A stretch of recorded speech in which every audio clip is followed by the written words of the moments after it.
So I suck at Super Smash Bros. Melee. However, I've recently wanted to get back into it and actually probably learn the game properly for the first time, instead of just playing it more casually with friends and going after tournaments and going like, 0 and 2, 1 and 2, 2 and 2, stuff like that. I think I went 3 and 2 at an Arcadian once, and that was about the best I got. Now, the reason I want to make this is because a lot of times people do guides to improving, but they never actually show you themselves improving, right? They give you very blanket things to do without actually showing themselves doing it or getting into like why you're doing what and how you're going to do it and how it helped them and stuff like that. So I think it'd be more genuine to actually show someone also improving at the game they're claiming to be able to improve at. I'm going to go into this with the goal of potentially getting like top 128 at Big House next year from somebody who has literally never like done anything in this game period. I also have to relearn the game entirely on a new controller, as I can't use the game controller anymore from how much I played when I was a kid, just having repeated stress injuries on multiple of my fingers from the triggers. Those things are the devil.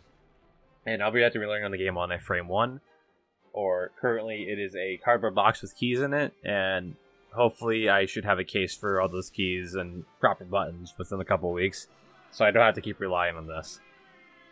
Now, I know top 128 a major tournament for a game with close to 20 years of meta development right now, and players who have been playing for a very long time, and even most of the newer top players have been playing for like 5 years straight at like minimum is a lot to ask for, but it sounds like a pretty fun challenge to me to attempt to do.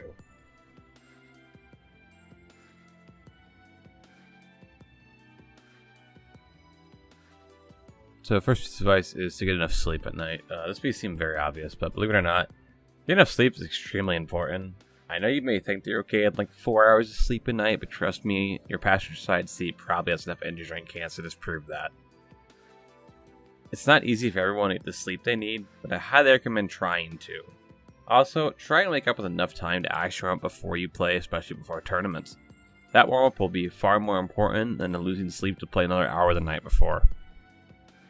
And the next general tip is to exercise. To the best of my knowledge, waking up and doing cardio has a lot of benefits to health and an all-around performance.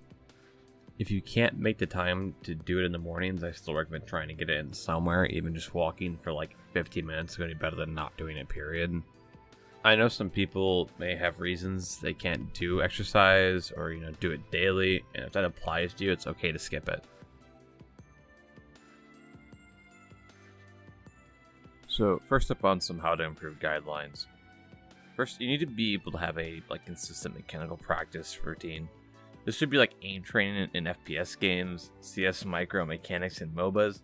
Having consistent mechanical practice for 30 minutes to an hour a day if you have the time will greatly increase your consistency in your own play over time, turning your last month's high into your new bad days. Some players do even more than this, but it shouldn't outweigh your actual gameplay time. It can be very demotivating for a lot of people to do it too much, so keep that in mind. You need to watch your own play once you have your bearings down, basic mechanics, some level of comfort in what you're doing, and look for your biggest mistakes there. Don't worry about looking for micro engagements at first, look for habits that you heavily punished. If you ever played chess online, this is the difference between like a good or an accurate move versus a mistake or a blunder. So I am personally a visual learner, and these might not be as impactful if you're not, but it's still important to copy what players who are better than you are doing until you start to understand why what they're doing is good. The exception is brand new games where you have to figure out stuff on your own. There's also a lot of written advice and explanations. One of the best media resources being Lod's Guide to Improvement will be one of the resources I'll be pulling from myself to get better. Next up, you need to have meaningful practice. You could spend 8 hours a day playing without actively trying to fix or implement new ideas, and you would progress less than someone who spent 1 hour a day actively working on them. This is how some players can have the most playtime on a character but still be in silver, which there's nothing wrong with this. Some people really just play for nothing but fun, and being back can honestly be more fun for some people. This means also sticking to one character and not trying to play 40. I am extremely guilty of this myself. Don't even bother with learning a second character until you feel like you have complete control of your main, and only do it if you feel you really have to. In some games you may need to learn more than one character or a second role due to bans or a role queue system, but this does not apply to fighting games generally speaking.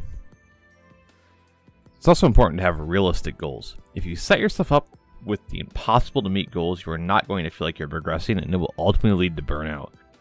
While the goal I set for myself as to get top 128 at a super major in a year is very unlikely, it's not by any means my first. A first goal should be something achievable in your first couple of months, getting your first win at a local, a weekly, getting silver from bronze, feel confident enough to execute what you want to do, or stop dropping your B&B basic combos in real matches. Your next goal to be get 2 wins or reaching high silver, etc. After these starting goals is when you want to start aiming with a bit higher gaps. I want to reach high gold or low plat. I want to get top 8, 16, 32, depending on how large, or get out of pools at my local. I feel like I've mastered how to play this position and can start to learn how to play from more positions, or this player's given me a lot of trouble, but now I have beaten them once. So getting coaching is a completely optional thing that you can do. This can help you identify your own mistakes much faster than doing so by yourself if you aren't good yet, as well as open you up to high-level concepts you can slowly start to implement yourself. Be warned, just because someone is a good player or seemingly a good player also doesn't mean that they are a good coach, but they can probably still help you somewhat. I myself will be getting some coaching from a very good player, but not everyone can afford this or is friends with someone who will help them for free.